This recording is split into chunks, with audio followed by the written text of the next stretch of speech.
to get started. I'm Charlie. I work in communications and public affairs out of our headquarters office, and I will be your facilitator tonight. We've got a lot of staff to answer your questions, and we're delighted to have you here tonight. I want to have Superintendent Laura Joss start us off, please. Great, thank you, Charlie. And Charlie's too modest. He's our relatively new Chief of Communications and External Affairs. So you'll be hearing a little bit more from Charlie in a second.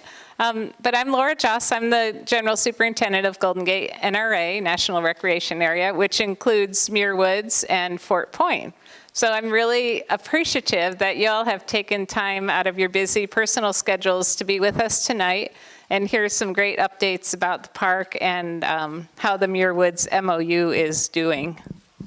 So I'll be juggling my microphone here. But I do want to thank the Old Mill School for hosting us. And is there anyone here from the school that we can thank personally? Okay. Well, for safety purposes, I want to let you know that the restrooms for the boys, it's out this door and just down a little ways and to your right. And if the lights don't go on right away, they're motion activated, so proceed in. And for the girls, oh, thank you, Chuck. Is this working? Oh, yeah, perfect, okay. And for the girls, go out this door and down, and then on your left is the girls' room. And then the emergency exit is just in the back of the room. And we are very appreciative of all the park Muir Woods neighbors that have come out tonight to hear these updates, and for all of you that have worked with us on this process of a memorandum of understanding for Muir Woods for so long. Two of the key players in that process we're very lucky to have here tonight. First, I'd like to recognize Marin County Supervisor Dennis Rodoni. And Dennis, would you like to say any words tonight? Okay, yeah, sure, you bet, whatever you prefer. Thank you, Laura. I'm Dennis Rodoni. I'm District 4 Supervisor, which includes Muir Woods in my district. I'm really happy to be here and welcome you here tonight. And with me tonight is Kate Sears, who she's going to get introduced in a minute, but we're right in her district here. So we're very happy to be with you and looking forward to the presentation and hearing more of the update. So thank you. Yeah. Thank you, Dennis. And yeah, Kate Sears, thank you so much for being here tonight. Kate told me she learned to ride her bike on the street right out here. So a lot of great experience in the room. I also want to thank one of our key partners, and that's One TAM. And I know many of you are aware of One TAM, but who in the room have either volunteered or do now work for One TAM? Volunteered with her. Okay, at the One TAM table. Yep, Nona. Thank you. All right, it's a great organization and a really strong partner with us, so we appreciate your support as well. And then we're very lucky to have here with us tonight Amy Schroeder is the senior field rep from Congressman Huffman's office. Amy, where did you go? Oh, great. So Amy's here if anyone has questions for her later. And I'd like to acknowledge the strong partnership we have with Marin Transit in operating the Muir Woods shuttle. And Nancy Whalen, are you here? Thank you, Nancy, for being here and all your hard work. It's a very important partnership. So with that, I think I will, I do want to recognize that service is now, has been expanded to year-round weekends and had another perfect safety record. So thank you. And we have brought along much of our National Park Service team tonight. We have some new faces besides Charlie. Allison Forrestal in the back of the room. Allison is our new Chief of Natural Resources. And Gordon White, where did Gordon go? Oh, there he is. Gordon White is our new Chief of Cultural Resources. He comes to us from Point Reyes. Barbara Butler is our new Chief of Project Management. And just to shout out, Mia Monroe in the back is our Marin County liaison. And I know he's not really new anymore, but David Shifsky in the back of the room is our Chief Ranger. He also came to us from Point Reyes. So as we begin this update about the MOU with the County of Marin, I want to briefly mention some other activities that we have had going on in the park, in the National Recreation Area recently. Golden Gate is one of 418 parks in the units in the National Park System. We're very proud of all of them. And we have some key updates for you numerically about the park. And I know I apologize, it's a little hard to read the screen. We found if we shut the lights off, though, it was way too dark in here. So I'll just read a couple of these. The park itself is about 80,000 acres, and it spans 60 miles and 3 counties. We get 16.8 million visitors. Last year, we were the second most visited national park unit in the country. We have about 300 employees, 1,200 plus plant and animal species, 1,200 historic structures, and more than 35 distinct park sites. And you'll hear me use the term fort quite a bit as we go through this presentation. I've learned recently we have 9 forts in the park itself. So these, we couldn't do what we do without key partners like OneTAM, but we also have a very strong partner with the Golden Gate National Parks Conservancy, and they're our nonprofit partner. So looking at San Francisco, we offer a lot of activities to San Francisco visitors and the community members themselves. And at the Presidio, which is kind of that green area in the center of that slide, we work with hand in hand with the Presidio Trust, who manages the Presidio area, to plan for a seamless visitor experience from the coastal park areas to the heart of the Presidio. Another important site in the park is Alcatraz. We have quite a lot of activity going on right now with the Alcatraz embarkation. That's where the ferry embarks to take over 1.7 million visitors to Alcatraz every year. I'm thrilled to report that we finalized our agreement with the Port of San Francisco and an MOU with the City of Sausalito and our partner, the Golden Gate National Parks Conservancy. The Conservancy will begin planning for the new embarkation facility in May of 2019. They're going to start their new upgrades of the Alcatraz embarkation site to honor this important historic district and provide a welcoming visitor experience. We get a lot of visitors who want to go out to Alcatraz and can't get tickets onto the ferry because of the capacity, and so we're putting together an interpretive area right at the embarkation so that they can learn about Alcatraz whether they go out to the island or not. And we're also, that improvement is a $30 million project that we're bringing to the port thanks to our partners. So moving south, San Mateo County is a very important part of Golden Gate NRA. We offer a lot of resource protection, and our long-term goal in this area is to be a connection to other open space lands. So this is a nice overview of the Golden Gate Bridge leading into Marin County. And tonight we are going to focus on Marin County and Muir Woods. Muir Woods was established in 1908 by President Teddy Roosevelt. It comprises 554 acres.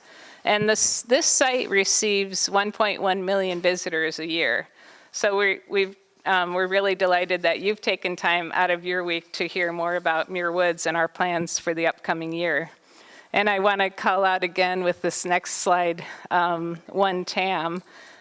We do work with partners and volunteers to accomplish our mission. We couldn't do it without them. We have a large and complex operation, and I do want to thank everyone who has worked with the OneTAM program in the past, and hand the mic over to Charlie, who will give us some more specific updates. Thank you.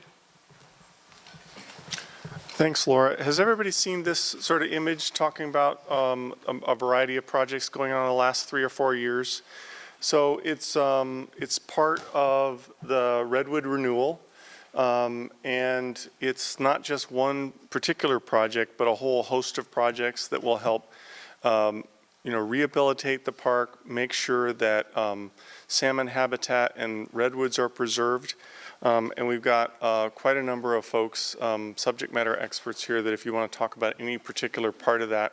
But we hope that most of your questions will be answered during the course of the presentation. If you have questions, if you could just hold them to the end. And then if you want to have a one-on-one conversation with any of our staff about something that's not necessarily related to Muir Woods or the MOU, but is really got you up at night, then that's what we're here for. So thank you for that. So major projects that we're going to talk about, some are more interesting than others, but the water and wastewater rehabilitation project, the salmon habitat enhancement and the bridge replacement, sustainable access, and then road and bridge improvements. We just started this fall in the water and sewage treatment project, and so it's not super exciting, but for infrastructure for a park of this age, it's huge in making sure we're responsible for our water and wastewater and moving facilities in an engineered and a sustainable way. So this is a $2.6 million project, and it consolidates 2 existing wastewater pump stations into a single pump station. It'll provide for more efficient use of that space at Muir Woods. It will address odor issues that we've heard from locals and also in the community of Tamalpais. It started in September of 2018, and we hope it'll be completed in the summer of 2019. And of course, we will be halting operations as we need to if they are producing excess noise for wildlife habitat.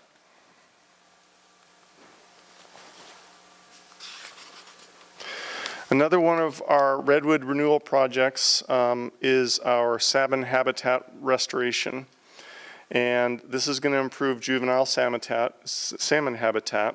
The environmental compliance, which we're required to do before we swing any hammers or do any projects, is complete. And it was just announced last week. That's the precursor for anything that we do, even for requesting funding for the construction phase. So we're really happy to be able to announce at this meeting that that's been completed. What's going to happen starting in August of 2019 is in Redwood Creek, we'll remove 7 segments of riprap up streets of bridge number 3, remove one side of the loop trail at Cathedral Grove, and at Muir Woods, like a lot of early national parks, early planners and designers said, we're going to put all the facilities right next to the resource. That's very common throughout our national parks and a lot of other public lands. And so what we're going to do is just bring it away from the resource, make sure that we undo stream changes that we don't consider effective and healthy for the salmon population. And relocate large wood into the channel to improve salmon habitat. The goal is to bury riprap into 5 discrete locations, and so that we're going to be forming deep pools for fish in the channel bed.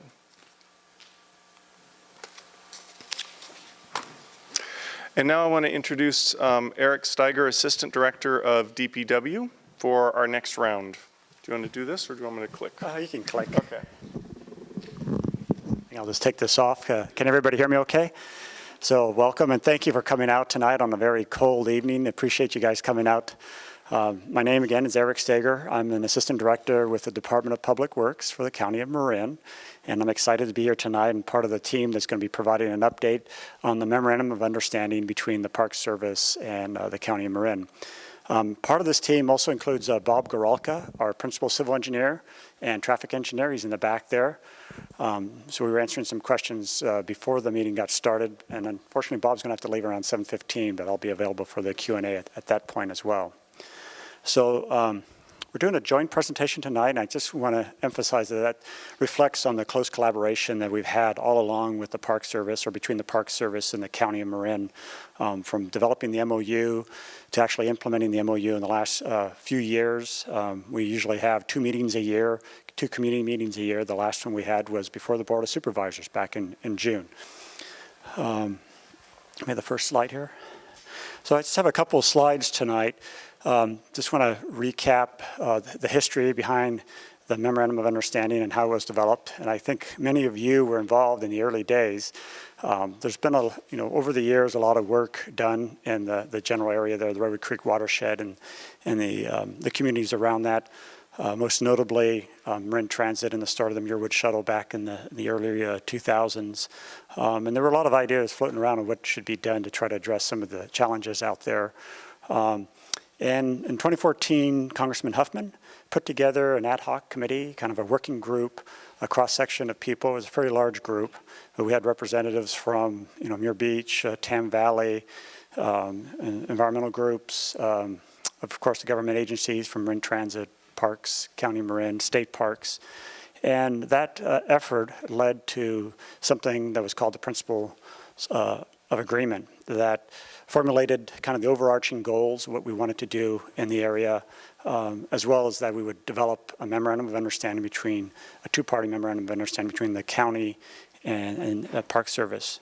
Some of those goals were to preserve and enhance the health of the Redwood Creek watershed, to reduce congestion, not only in the vicinity of Muir Woods, but also in the communities, leading to the Muir Woods.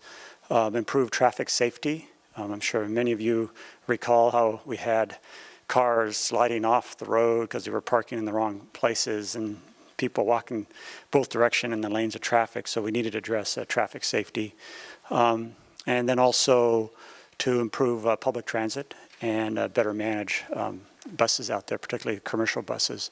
So those were some of the overarching goals that were built into the details of the Memorandum of Understanding. Just go back one, Charlie, if you can. So the MOU was brought before the board. We had 2 meetings in June 2015, and it was approved. And then that sort of led or paved the way for the Park Service to complete some environmental studies in the summer and fall of 2015. Meanwhile, the county was also adopting additional parking restrictions to try to manage the parking out there, raising the fines that we were for the parking violations, and also developing plans and specifications for these bollards, we call those wooden posts that you see out there today. And that was all in an effort to try to control the parking, prevent people from parking where they shouldn't be parking, get parking away from the creek, and allow vegetation to grow behind these bollards. So we developed those plans and specs, and again, in the close collaboration that we have with the Park Service, we turned those plans and specs over to the Park Service, and they actually built the bollard system out there in December, January, February or so into early 2016.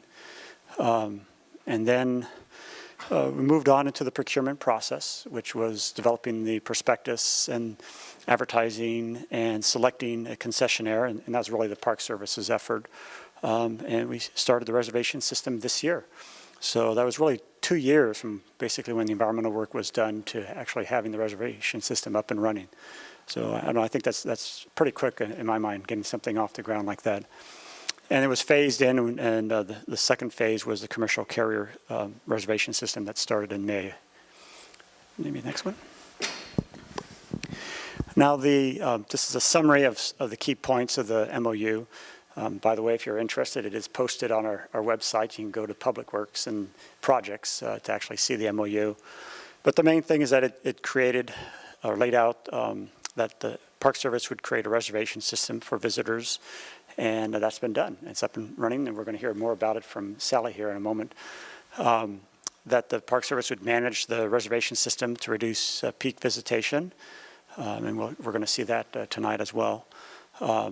Creating a parking management corridor for parking permits, and that's been done as well. The county adopted an ordinance, and the Park Service can regulate parking through permits along a certain stretch of Frank Valley and Muir Woods.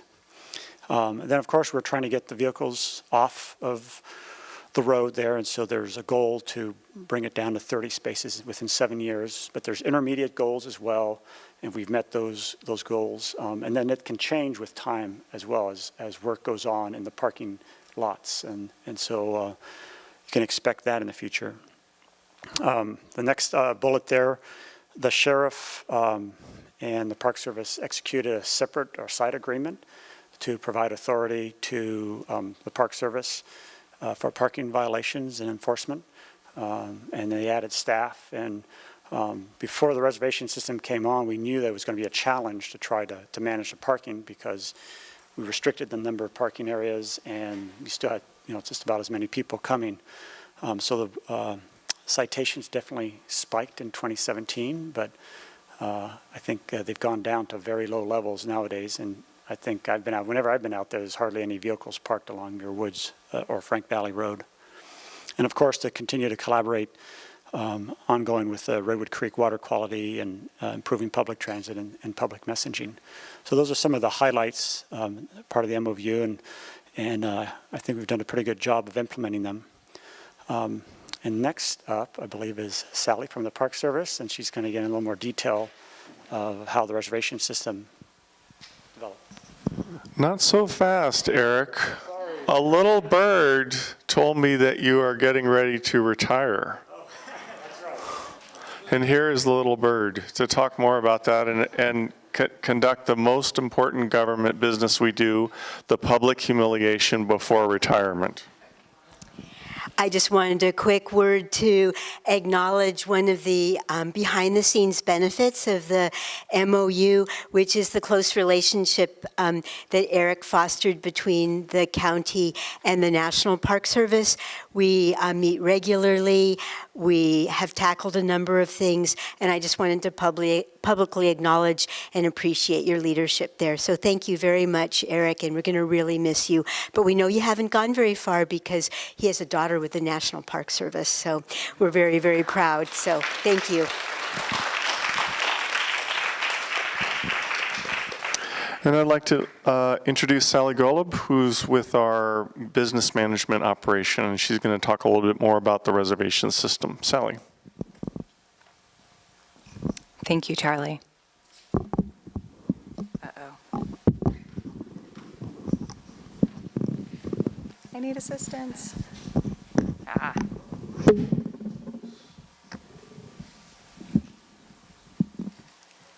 Hi, everybody. Thank you so much for being here tonight. I'm Sally Golub. I work for the Business Management Division at Golden Gate National Recreation Area. And I'm going to show you a bunch of graphs, but don't worry, I will explain what all of them mean. So before that, Eric gave us a really nice overview of the history of the Memorandum of Understanding, and I'll bring that to where we are today with the reservation system. So just about a year ago, on-site parking management began at Muir Woods, and then in January is when reservations became required for all shuttle riders and for parking a vehicle at Muir Woods. January is also when the shuttle began to operate year-round, which is a really key aspect of the reservation system and overall this project. And that shuttle runs on weekends year-round, as well as during the weekdays in the key summer weeks. Then in May is when our commercial carrier reservation system took effect. So commercial carriers are essentially the commercial tour companies that are bringing visitors to Muir Woods on a tour. And May is also when pre-purchased entrance fees became possible. So when a visitor is making their parking or shuttle reservation online, they can simultaneously purchase their park entrance fee to reduce that transaction and get into the woods more easily, because that's what we want to do. How many of you here have used the Go Muir Woods website or the parking and shuttle reservation system? Show of hands, make them higher. Okay, some of you, great. So for some of you, this will be a review. For others, it perhaps might be new. The parking and shuttle reservation system is operated under a concession contract by Ace Parking. And they are the ones that manage parking on site every day of the year, and they're the ones who manage the reservation system, which is primarily online, but also available by phone for those who don't want to make the reservation online. So when visitors make their reservation online, they're reserving an arrival window. So they might reserve 8:30 a.m. to 9 a.m. or 1 to 1:30 p.m. That's the time in which they should arrive to Muir Woods to park or arrive to take the shuttle. And then we do not limit their length of stay. So if you want to stay all day at the woods, that's okay. And that was very intentional. So it's a reservation by arrival window, and generally speaking, the parking ambassadors have been quite flexible. If someone is 5, 10 minutes late, 15 minutes late, that's okay. They're not going to turn that visitor away.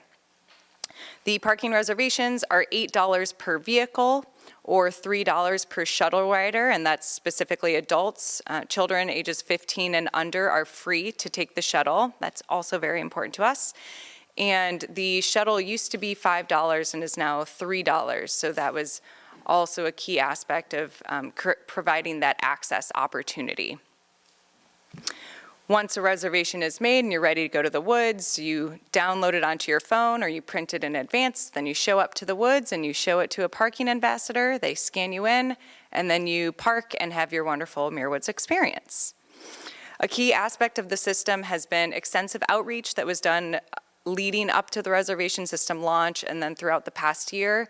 That outreach is done both by the park as well as by the ACE Parking, the concessionaire, and other partners as well. And that's been really important. Accepting visitor feedback is really important. We're constantly learning and adapting as necessary. So the reservation system is really two reservation systems. There's the private vehicle and shuttle system, and then there's this commercial carrier system. The commercial carrier system is managed by the park through recreation.gov, which perhaps some of you have used to make a, Park, Forest Service, Bureau of Land Management reservation in the past at a campground or something like that. So these reservations are made on recreation.gov. A commercial use authorization is required for access. Commercial use authorizations are used park-wide. It's an authorization that allows certain business entities to operate their business in a park. These reservations, unlike the private reservations, are made for a specific time and a specific space. So as you can see in this photo, it's space 12. And National Park Service staff monitors this parking area and engages with commercial carriers on site as necessary if someone doesn't have a reservation. And they're the ones who communicate with companies as well to ensure everyone's brought up to speed on the changes at Muir Woods. We've seen really strong compliance so far, so we've seen a 50% increase in the number of companies with a commercial use authorization, and generally we're seeing good compliance on site. We see some limited confusion from those companies that say come to Muir Woods once or twice a year, and so our outreach didn't necessarily reach them. They're coming in from further away, or they're driving in from Southern California, something like that. So we're doing a lot of work with those companies as well who weren't necessarily familiar with the system. And again, outreach, receiving feedback from companies, and learning and adapting as necessary. Don't worry, I will explain this graph. Don't be daunted. So a very key aspect of the reservation system is to manage peak visitation levels, to not have any more 5,000, 6,000, 7,000 person days, because the woods, the resource really can't handle that many people. So what you're seeing here is the black line is the visitor profile that was established in the environmental assessment. So you can think of that as our target population, target visitation. The orange line is visitation in 2017, and the blue line is 2018, this past year. You'll see that this graph ends at the end of October because we don't have November data yet. So the really important takeaway of this graph is you see all of these orange spikes. 6,000 day, 6,500 visitors this day. All of these orange spikes are no more. So we've really brought the visitation on those peak days to a manageable level that's going to have less of a negative impact on the resource, on parking and congestion and traffic and safety hazards. So we really see this first year as a success in reaching this goal. We are a little surprised to see that there tends to be a dip. You'll see the blue tends to be a dip under the orange on those weekdays as well. The peaks are the weekends and the troughs are the weekdays.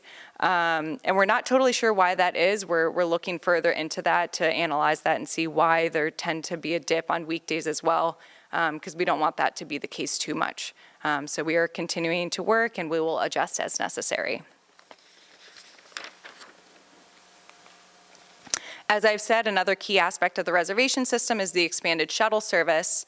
So what you see here, the overall blue bar is the total shuttle capacity in these months from February to October. I excluded January since the expanded shuttle service started halfway through January. And then the dark blue is utilization.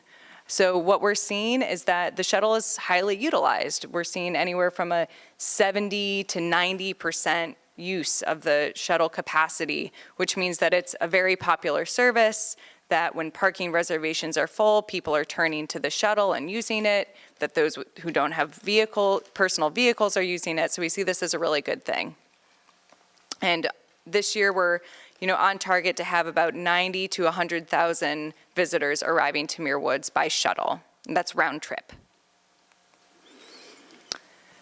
So an ancillary benefit to the reservation system is that we're able to collect data in a way that we haven't been able to historically. We're able to understand what the visitor's thinking a bit more. So starting in May, Ace Parking, the concessionaire that runs the Go Muir Woods Reservation System, they push out an optional survey to anyone who's used the Go Muir Woods website and made a reservation for parking or the shuttle. And it comes to them within 24 hours to the email where they made their reservation, and it asks a handful of questions. So full disclosure, that type of survey is not, it's not perfect data, it's opt-in. Right now it's only in English. We'd like to expand it to more languages in the future. But so we know that this data is flawed, but it does show some helpful trends. So one of the questions in the survey is, how was your experience parking at, where did you hear about the Muir Woods Reservation System? And what we're seeing is that the majority of visitors are hearing about the reservation system through the National Park Service website. And then the second most popular way to hear about the reservation system is word of mouth, so through friends or family. And another important data point is didn't know until arrival. So those are the visitors who show up at Muir Woods without a reservation, not knowing that they would need one, and they arrive and they're going to be disappointed that they need a reservation. 7%, we would love for that to be 0%. But in the grand scheme of things, that is pretty good, and we're going to continue to work on that until that slowly decreases, and we're very much keeping an eye on that. So, the other question, which I already started saying, how was your experience parking at or taking the shuttle to Muir Woods? So this is not to be confused with the question of how your overall Muir Woods experience is. That's a different question. This one is really your experience parking there or taking the shuttle.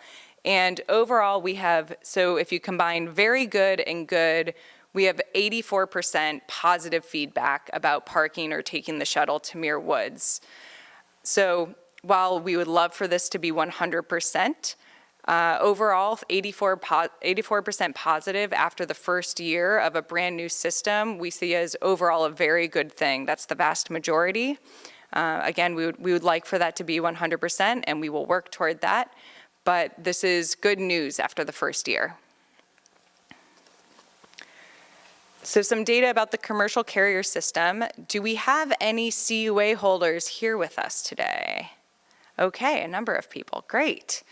So hopefully you will find this interesting. So the commercial carrier system, so again, this is the commercial operators bringing visitors to Muir Woods. There are 12 spaces in total. 6 of them are large vehicle spaces, 6 are small to medium spaces. And during the peak season, there are 68 possible reservations to make. So that's the quota line that you see here during the peak season, that brownish yellow line. And then that's 52 spaces in the low season. So that's total number of commercial vehicles that could come to Muir Woods in a day. And then the purple line here is the use from mid-May when the system took effect through the end of September. And what we're seeing is, between 20 to 40, maybe a little more than 40 commercial vehicles per day. We're seeing that there is unused capacity. So if someone wants to participate in this reservation system and follow that process, that is available. There are options. And what this is also saying, it's about 50%, a little more than 50% of the large, more bus-sized vehicles, and about, a little under 50% of the smaller vehicles. So on any given day, say one of the, a peak weekend day of about 40 reservations, maybe there'll be 20 to 25 large buses coming down to Muir Woods in a day. So another graph about the commercial system. This is taking a look at, don't worry if you can't read the numbers. Just think about this as general trend throughout the day. So we have 8 a.m., the beginning of the day, till 8 p.m. at the end of the day. What we see is that there are popular times to visit as a commercial tour company. 10 a.m. is the most popular time, and there's definitely a larger cluster in the morning. And then 2 p.m. is this other significant time when there's a lot of demand for these commercial tour visits. The intention of the reservation system is really to flatten this out as much as possible. It used to be that this graph went a little bit more like that. So we are in the process of smoothing it out. But that is, the intention, to really smooth visitation and have it be a constant flow into the woods instead of everyone arriving at once and then no one arriving at the less popular times. And if you are a CUA holder, there are opportunities if you want to be the company that sells the 1 p.m. tour that is available to you. Okay. Okay, so those are all the graphs that I'm going to show you tonight, but I have more sometime if you'd like to see them. So some of the successes of the reservation system after almost a first full year of operation. Overall, we have really positive visitor feedback. That survey I was talking about earlier, there is an option to leave an open comment at the end, which can be very entertaining to read. And there are a lot of very positive comments about, I live in the area. I used to visit Muir Woods many years ago, and I haven't gone in recent years because it's been so crowded. And it's so nice to visit again now that it's a bit more quiet and more manageable to show up. We see a number of comments like that. And we're getting a lot of comments that the experience in the woods is so much better, that it's quieter inside the woods. And that's really the experience that we care about, that, inspiring experience that Muir Woods was intended to provide for the public. We are definitely seeing reduced traffic and congestion on Muir Woods Road. We're seeing reduced illegal parking on the road. We're seeing fewer incidents like vehicle break-ins. I think there's been like 1 vehicle break-in this year where there used to be very frequent, and we're seeing fewer visitor injuries. There's this great opportunity for National Park Service staff like the interpretive and education rangers to return to the intent of their positions, which is to, teach visitors about the woods, give ranger talks. They are able to do that again instead of directing traffic, which became a big part of their job for a while. And we have special provisions for schools and certain outreach groups, so we've ensured that the system doesn't negatively impact their ability to come to Muir Woods, because that was really important. There are, of course, opportunities for growth. So as I've discussed, there are visitors who arrive without reservations, and unfortunately, those visitors are told, if reservations are sold out for the day, like when you go to a restaurant, They're told, sorry, we're full today. If the shuttle's running and there's availability on the shuttle, then they'll be told to go take the shuttle. If the shuttle isn't running that day, then they'll be asked to come visit another day, and that is disappointing to a visitor. If there is availability, they will be told to make a reservation, which does require finding cell service, which is challenging in that area, as most of you are probably aware. And this puts Ace Parking, the company that operates the concession contract, they're in that difficult position of, wanting to answer visitor questions, but also trying to keep traffic moving. So we've gotten feedback that's saying, the parking attendants are too nice. They're answering all of the visitors' questions, and they're telling them what they can do on their day since they can't visit Muir Woods today. And that's really lovely customer service, but we need them to move traffic along. So that's a balance that's a bit challenging. And we are continuing to work as well with taxi and rideshare companies that don't quite fit into either system, and we're very much trying to manage that and find the best solutions there. So the reservation system goals. Eric gave a nice summary of the MOU and what those goals were. And the reservation system goals to manage peak visitation levels, which I already discussed, to improve the visitor experience, particularly that experience inside the woods, to reduce impacts on the natural resources, on the local community, and to reduce safety hazards. And what we've seen in this first year is that we are achieving all of these goals, and we're moving forward, and it's really exciting to be able to say that yes, we've achieved all of these goals, but of course we are, finding ways to continue to improve and make the system as best as it can be. Thank you. I'm going to pass this back to Charlie.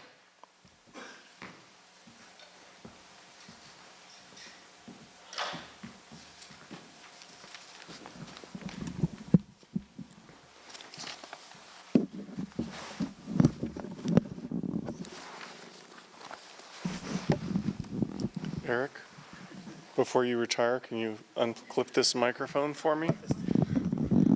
You are the man. Okay.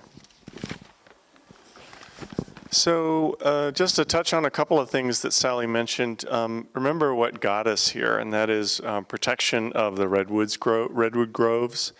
And we also talked earlier in the presentation, we're now an international destination. So, we're not the only old growth redwood grove that's only 45 minutes from San Francisco. We're constantly making that point to visitors that are other groves, but we have been on the map for many, many years as all of you that live in the communities. So our responsibility is to take care of the resources not for 10 years from now or 50, but 100 years from now. And manage for growth that's not going away. Obviously, we got here because of those spikes, of those 7,000 person days when all we were doing is parking cars. So we appreciate your patience, and we are hoping that all of these projects that we're working on will provide for a very different Muir Woods by 2021. So we have also announced a fee increase that takes place on January. And good to hear that most of you have received some notice of that. We initially announced that in April of, in 2017. We got a year deferral from our national office to postpone it. We announced it again in April of 2018, and it'll take effect in January of 2019. This is a way, 80% of those fees will stay here locally. So it is a way to fund those projects. It is a way to help with our deferred maintenance, and it also supports those parks that do not collect fees.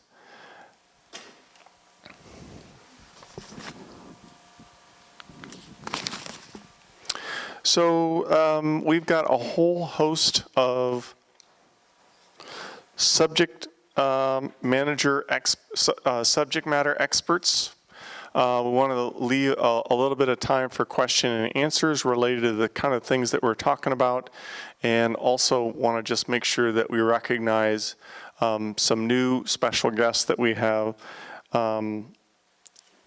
Ms. Mowry from the State Parks Superintendent, can you stand up? Hi, yeah, we spotted you.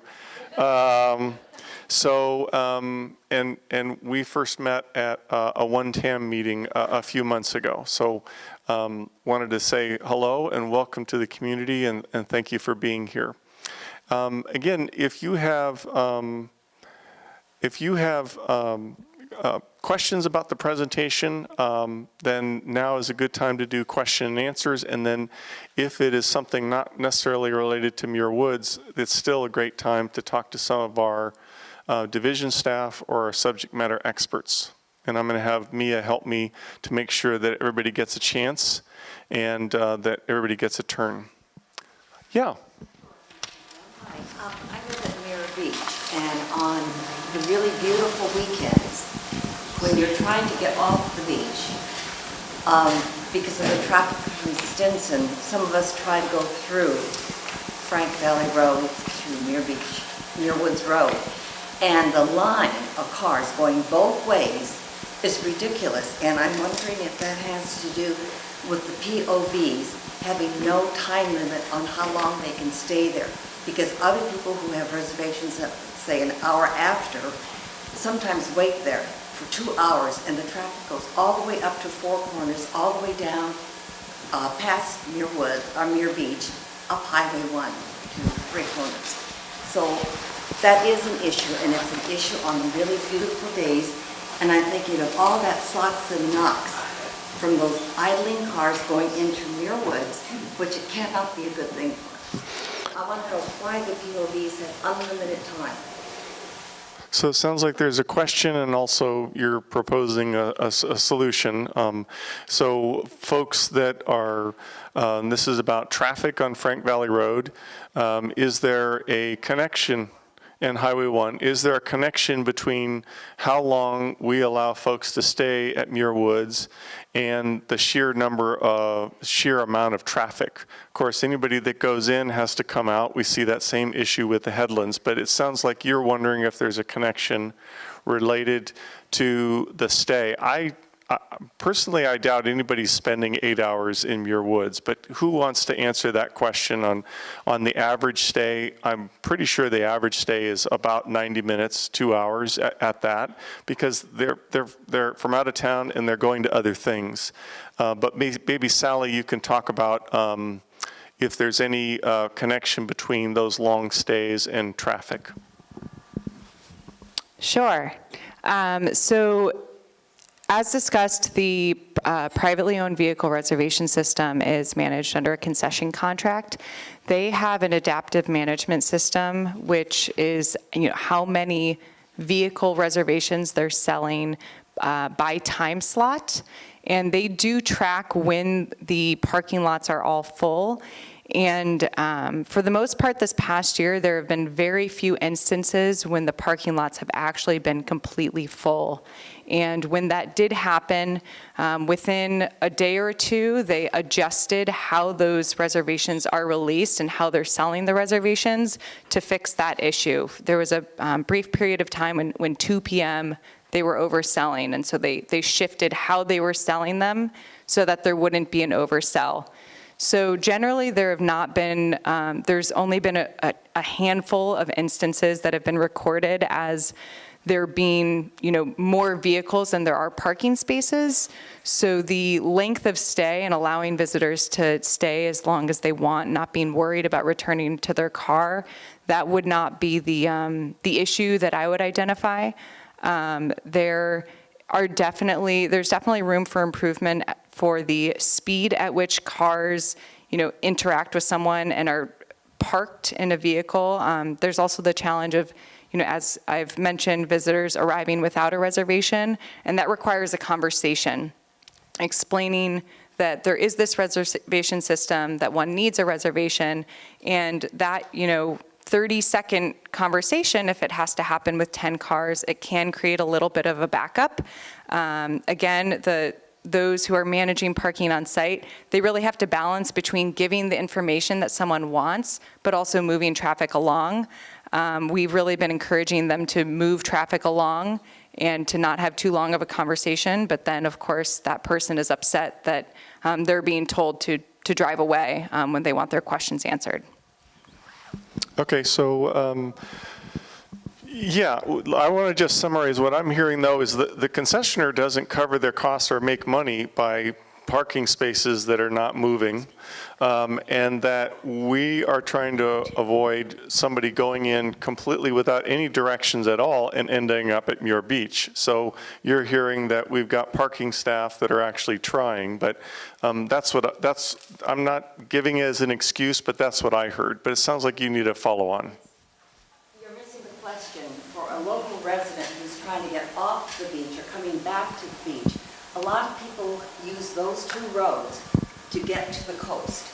They're not all going to Muir Woods. They're going to Stinson or they're going to the city. So when the backup starts to happen, it's just not people with reservations that are in line. It's people who are trying to get to the doctors. It's a safety issue. And it is a safety issue. Right.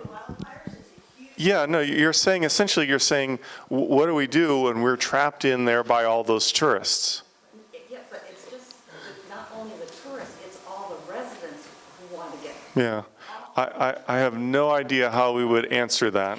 Well, I have. Issue that you need to consider. It should be Thank you for bringing that up, and Sally did a good job of describing the interim efforts that we're making.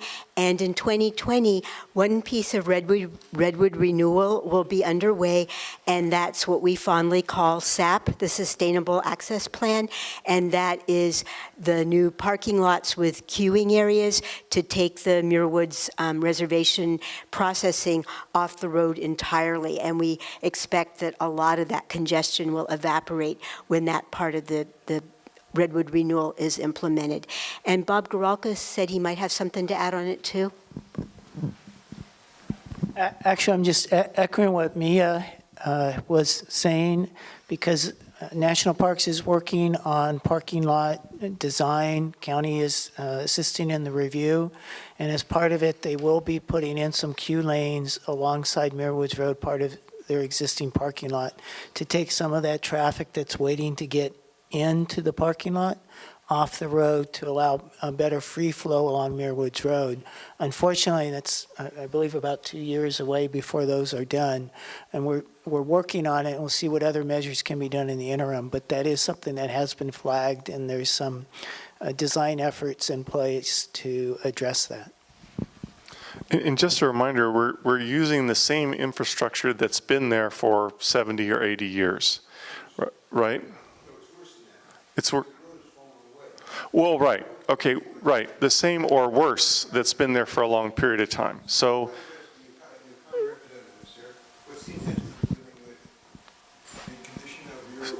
so did I finish with your question before we, yeah, so. Yeah, I would like to know that you're seriously considering the access for locals, whether they're coming from, Not only do we seriously consider it, but we have the same problem with our own staff at Rodeo Beach at Marin Headlands. So you have all these visitors going to the headlands to take selfies, to go out to Rodeo Beach, and our own staff have the same problem, and our partners. So anytime you are the focus of all these international visitors, you're going to have that congestion. And no, it's not okay, but I don't really know the answer to that, other than all of us in the Bay Area, we are subject to the stresses and strains of all of our visitors from out of the state. So yes, nobody, so I think that's, Well, I'd like to give a shout out to Dave Shifsky and his staff, because this summer, when Muir Beach people brought up the congestion issues at Pacific Way and Highway 1, Dave and his staff found funding to provide a parking ambassador to keep the traffic flowing at that intersection. And I heard from many people at Muir Beach that it made a big difference. So thank you, Dave, for working to keep the flow going during these interim phases. Michael, did you have something else you wanted to bring up? No, it's just the condition of the road. So the condition of the road. It makes it worse than it's been before, and we see no intention or plan right now for improving it. We have Bob Garalka from the county to address that. Right, and you're right. The condition on Muir Woods Road is bad. There's areas where slopes have eroded away. We have been successful in working with FHWA and have received FLAP grants, and there is a project in design phase right now through FHWA to improve Muir Woods Road, the entire length actually, to repave it, to fix the slopes. Unfortunately, in terms of the design of the project, it is next to, I shouldn't say unfortunately, it's just more complicated engineering-wise because we have Redwood Creek and we have to design the improvements to make sure we don't harm Redwood Creek, including the culverts that go under the road, and there's quite a few of those. We also have state parks, which is the property owner on the other sides of the road, so it's another player. They've been working in concept with the design and finally worked out an agreement for all the culverts. And so that was one of the big hurdles to moving that design forward. So that, I can say, has been done. There's agreement with state parks. And now they're working on finalizing design, which will probably take the rest of the year. And then the construction window is very short with the spotted owl and the other environmental constraints. And so because of that construction window, the actual construction, I believe, is slated to start in 2022, I believe, is it? 2022? Yes. That's 14 years that one section by Santos Meadow has been out. And now there's that second section further down the road that's going. And then there's a third section. And so you have all these cars stopping at almost, idling and then going forward, idling and going forward. I understand. All I can say is we're going through the process. We've reached one major part of that process is getting agreement from state parks, which is the property owner on either side and has their constraints and issues, and also environmental. It's a very complicated design with the potential impacts to the creek. So that part's been done, and they're finalizing the other parts of the design, and then we get into the construction window where we're allowed to work and not work. And so that's if they can go faster, they definitely will. But that's right now the anticipated schedule. Okay. Yep. We'll stay on that side of the room. If you guys have any questions, feel free to just give a holler. Hey, Christian. I can talk loud enough, I think. Sally, is it? Yeah, you alluded to still having to work with taxis, rideshare.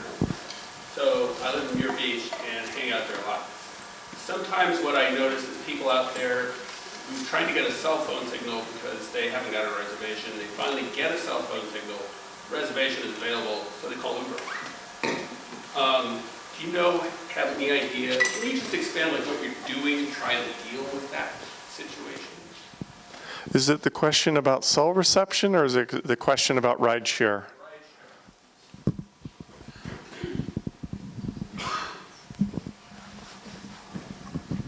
So right now we're assessing the extent of, is it a problem and how big of a problem is it?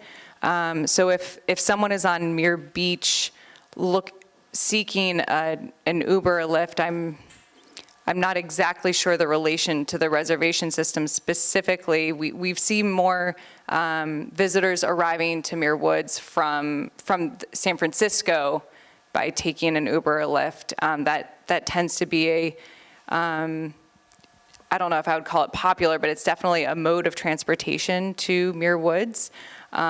We have spoken with those companies about the potential to put a geofence around Muir Woods that would essentially block their ability to take an Uber or Lyft or other rideshare to Muir Woods, and they were not interested in that approach.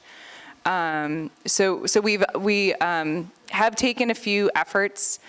Something we're very mindful of is that we don't want visitors to be stranded at Muir Woods, and there isn't cell service there. And the shuttle, when the shuttle is operating, and taxis do provide some relief to that issue. So right now we are trying to assess, are there more ride shares coming to Muir Woods than we're historically or, immediately before the reservation system took effect. And there hasn't been enough time to really evaluate that or to assess, is this a little problem where there are a handful of cars there every day, or are there hundreds of cars every day? And as we learn more about that, we can understand the type of approach we need to take. Hopefully that's enough of an answer for you. But we can talk more for sure, and I'm open to ideas.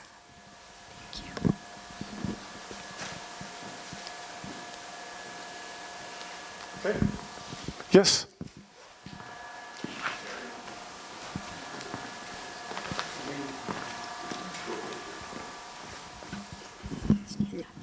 No, I don't want to.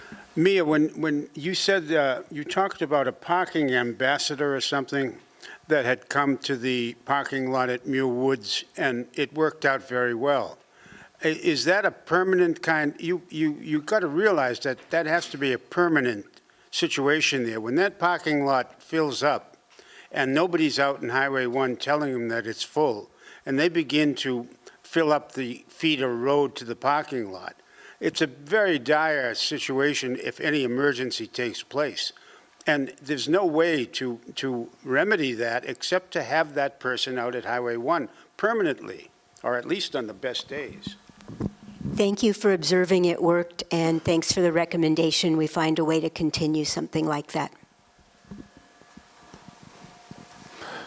Okay, so, yes, sir. Have you considered putting in a low-powered radio broadcaster system out there?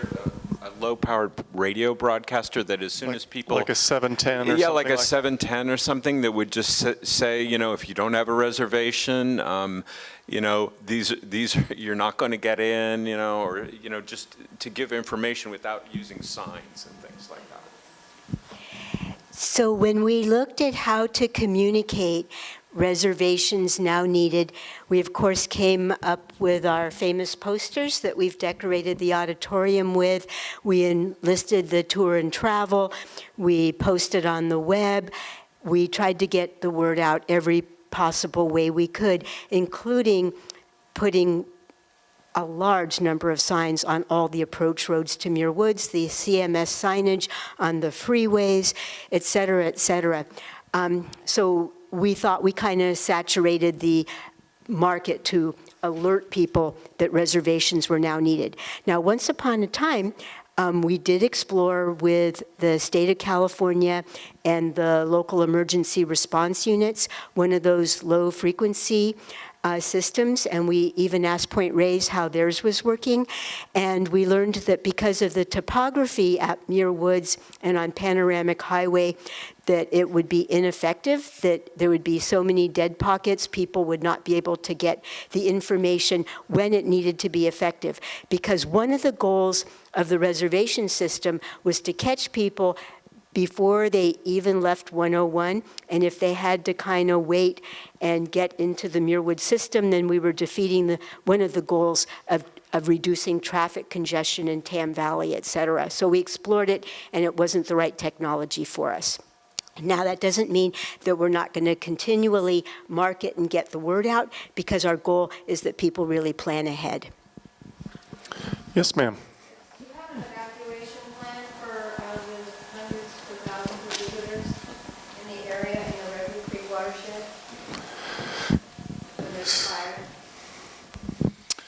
That's a really good question. Thank you for asking that. And currently our evacuation plan is similar to what it is elsewhere, and that's close joint collaboration and cooperation with all the agencies in the area that would be involved in something like that. So with Marin County Fire and the Sheriff's Office and others as that is. So there's always room for work and exercise with these, and so thank you for bringing that up. Well, I live up on Panoramic, so I'm very curious. Yes. When hundreds to 1,000 or more people are trying to move in the same direction, and they don't know the area at all, or the vulnerability or anything like that. So I was hoping for more clarification. There's a lot of areas, as you know, in West Marin that are in the same shoes, with a lot of visitation, a lot of people coming out. So yeah, it's a very valid point, and thank you for bringing that up. Okay, in the back there. Yeah, thank you. I have three little questions. The first question I'd like to direct to Sally, which is on the tracking system for the numbers of people who are actually using the woods. Because from a local point of view, it's our experience that the counts aren't accurate. So perhaps you could elaborate and be very specific on how you're tracking the number of people who are entering, because we're simply not counting people in the morning, in the evenings, and we're not counting a lot of walk-ins. So how are you arriving at those numbers? That's my first question. It'd be really helpful to understand that better. Do you want to answer the questions one at a time? Or do you want to? Yes, one at a time. I'm not done. Happy to answer that question. So, historically, the way that I'm gonna wait. I'm sorry, she was taking the microphone away from me, so. Okay, so the Golden Gate National Parks Conservancy, they are the Golden Gate National Recreation Areas Cooperating Association. They are the ones that that work in the visitor center at the entrance of Muir Woods. They collect entrance fees on behalf of the National Park Service, and they have a very specific way that they collect data for everyone who enters the woods. So anyone walking in needs to is either checking in at the window, or at certain core hours of the day, there is a National Park Service staff member at a podium, and a visitor either has to show their pre-purchased entrance fee, or they have to pay the entrance fee. The Conservancy staff at the visitor center, they enter the data for every single child entering the park, even though they don't pay an entrance fee. They specifically count. If you go there and say you're on the senior pass, they'll ask you, how many are in your group, and if it's you and two other people entering the park in your group, even though you're not paying because you have the senior pass and your group is entering on your senior pass, they'll mark, 3 are entering on the senior pass. So they have a very specific data collection system that's been in effect for quite some time. I unfortunately don't know the exact number of years because I haven't been working at the park that long. But also with the pre-purchased entrance fees, so a visitor will make their parking reservation, and then they have the option to pre-purchase their entrance fees. They don't have to, but they can. So say I make my parking reservation and I say 2 adults and 2 children. So those are the number of people that I'm bringing to the park. And then when I arrive at the park, my reservation is scanned. And by scanning my reservation, that means that the 2 adults and 2 children that I pre-purchased online, because I used my reservation, that means those 4 people did enter the park. So I am personally the one that takes the Conservancy data that they collect on site and the pre-purchase data, and then I aggregate it, and that is the visitation numbers that we come up with. We also have a small escalation that we use for walk-ins. You can enter Muir Woods by walking down from Panoramic Highway and hiking in a few miles. So we have a small escalation for those visitors who we know aren't necessarily counted by, who are, those who aren't walking through the entrance arch. The other thing I'll mention is that we actually have more accurate data this past year than we have in the past, because the visitor center now opens at 8 a.m. and they're staffing that right at 8 a.m., whereas in previous years, they didn't staff that till 9 a.m. So that 8 to 9 a.m. period, we actually have more accurate information on. Thank you. And between what hours are those counts taken? Yes, that's from 8 a.m. to, I believe, a half hour before the park closes. Well, we'd love to have a written answer to that with more specificity.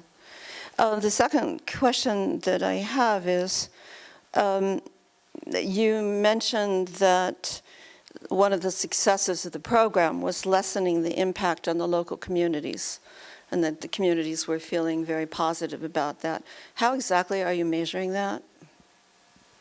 What's the measurement for that element? So I do not have hard data on that. What I have is feedback that we've heard through various feedback channels, and we have seen generally a lot of positive feedback. We do see some negative feedback as well, and we are all ears to that, but we have heard a lot of positive feedback, and that is based on anecdotal information, we do not have statistics on that. Thank you, Sally. I appreciate the clarity of that. We're now looking at the possibility of an additional trail being built from a new bus depot at Muir Beach next to the Pelican Inn. What percentage of additional visitors are you expecting when that new trail is opened? How's that going to impact the total numbers of people visiting the parks? That is outside of my scope because I don't work in that division. I don't know, I might be able to give you some idea. Hi. It's actually, the new trail is an extension. Can you introduce yourself, Larry? Larry Miranda, I work on the plant planning division. But it's an extension, 1,300 feet extension of the existing Diaz Ridge Trail. So all it's going to do is come down by the Golden Gate Dairy and stop. It'll parallel the highway, and then folks can cross over Frank Valley, well, Highway 1, I guess, to connect with the Redwood Trail. So it's... Yeah, I'm very clear on the project. Yeah. What I want to know is what percentage of additional visitors are you anticipating, since there was a Fonzie statement? I'm not sure if anybody... Reasonable question. Sure, no, but I don't think we took an... Brian, maybe you can answer that question better than I can. Thanks, Larry. Hi, I'm Brian Aviles. I'm the Chief of Planning at GGNRA. Good to see you. Good question. That question came up early on in our analysis, and we went back and did additional analysis to estimate the additional traffic that might go from Muir Beach on the trail all the way to Muir Woods. I don't have the exact number, but that is in the response to comments section in the FONSI. We do, to conclude the FONSI, to conclude that there was no significant impact, we did find that it was a minimal number. So. Thank you. One further follow-up question. Brian, would you mind clarifying that this is not a new trail, it's a reconstruction of the Redwood Creek Trail, and that there's no bus stop planned as part of that? Would you clarify that and confirm that? Yeah, I can confirm that. You know, we have, as Miranda, my colleague, was expressing, we have a little component of the trail that extends the Diaz Ridge Trail to connect with the Redwood Creek Trail, which basically takes the functional trail off of the side of Highway 1 onto an alignment that is also parallel. The trail through the Redwood Creek Trail, as you're familiar with, Kristen, just is an existing trail. And this project would basically realign it from its current location, which has some impacts associated with visitor use on the Redwood Creek itself. So it's not a new trail. It's just improving a connection, and some of that's for safety, some of that's for the experience as well. As you know, a lot of our equestrian visitors and our partners at the stables are looking forward to this happening as well. Thank you. My third question really has to do with safety. The question was raised about fire. At Muir Beach, we've actually done a lot of research in terms of how many people we can take care of when the road is blocked. And the maximum number that we can handle for overnight in terms of water supplies, et cetera, is about 2,000 people. So if there is a fire in the area and there is no evacuation plan, there's a profound level of concern both at Muir Beach and, of course, at Panoramic. It's our understanding that there is no evacuation plan. we really are going to want to see one. The second question with respect to safety is water around that. We have a scarcity of water in the area, and we're looking at adding increased transportation and increased visitation without essentially having any plumbing or water supplies at the beach. So I'm wondering what consideration has been given to water for visitors who might be walking, say, from the Pelican Inn to, and I'm not even mentioning poop, of course, but, you know, that are taking that 3-mile walk. What's the water supply going to be along the way?